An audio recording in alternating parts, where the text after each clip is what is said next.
Hello friends, welcome to ಆಹಾರ ವಿಹಾರ. ಈ ವಿಡಿಯೋದಲ್ಲಿ ನಾನು ಅಂಜೂರದ ಹಲ್ವಾ ಅಥವಾ ಬರ್ಫಿಯನ್ನು ಹೇಗೆ ಮಾಡೋದಂತ ತೋರಿಸ್ತಾ ಇದ್ದೀನಿ. ಹಾಗಿದ್ರೆ ನೋಡೋಣ ಬನ್ನಿ. ಮೊದಲು ಅಂಜೂರವನ್ನು ಒಂದು 5ರಿಂದ 6 ತಾಸು ನೆನೆ ಹಾಕ್ಕೊಳ್ಬೇಕು. ನಾನಿಲ್ಲಿ ಸುಮಾರು 250 ಗ್ರಾಮಷ್ಟು ಅಂಜೂರವನ್ನು ತಗೊಂಡಿದ್ದೀನಿ. ನಂತರ ಇದನ್ನು ಮಿಕ್ಸಿಯಲ್ಲಿ ರುಬ್ಕೋಬೇಕು. ರುಬ್ಕೊಂಡಿರೋದನ್ನು ಒಂದು ಬಾಣಲಿಗೆ ಹಾಕಿ ಚೆನ್ನಾಗಿ ಕೊಟಾಯಿಸ್ತಾ ಇರಬೇಕು.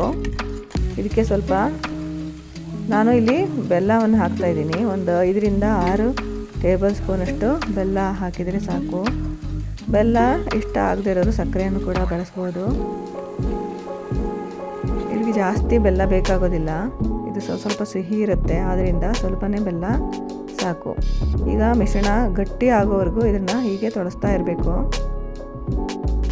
ಆಮೇಲೆ ಸ್ವಲ್ಪ ಬೇಗ ಗಟ್ಟಿ ಆಗಬೇಕು ಅಂದರೆ ನೀವು ಇದಕ್ಕೊಂದು 1ರಿಂದ 2 ಟೀ ಸ್ಪೂನಷ್ಟು ಗೋಧಿ ಹಿಟ್ಟನ್ನು ಹುರಿದು ಇದಕ್ಕೆ ಸೇರಿಸಿ. ನೋಡಿ, ಇಲ್ಲಿ 2 ಟೀ ಸ್ಪೂನಷ್ಟು ಗೋಧಿ ಹಿಟ್ಟನ್ನು ಇದಕ್ಕೆ ಸೇರಿಸ್ತಾ ಇದ್ದೀನಿ. ಈಗ ಅದು ಬೇಗ ಗಟ್ಟಿ ಆಗ್ತಾ ಬರುತ್ತೆ.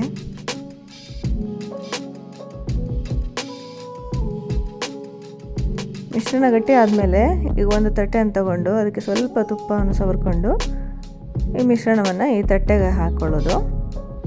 ನೋಡಿ, ಈ ಕನ್ಸಿಸ್ಟೆನ್ಸಿಯಲ್ಲಿ ಇರುವಾಗ ನೀವು ಒಂದು ತಟ್ಟೆಗೆ ಈ ಥರ ಟ್ರಾನ್ಸ್ಫರ್ ಮಾಡ್ಕೊಳ್ಳಿ.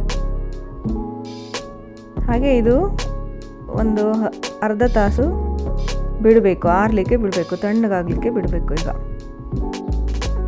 ಬೇಗ ಅರ್ಜೆಂಟ್ ಇದೆ ಅಂದರೆ ನೀವು ಇದನ್ನು ರೆಫ್ರಿಜರಲ್ಲಿ ಇಟ್ಟು ತಣ್ಣಗಾಗಲಿಕ್ಕೆ ಇಟ್ಕೊಂಡು ಆಮೇಲೆ ನೀವು ಬರ್ಫಿ ಶೇಪ್ನಲ್ಲಿ ಕಟ್ ಮಾಡ್ಕೋಬೋದು.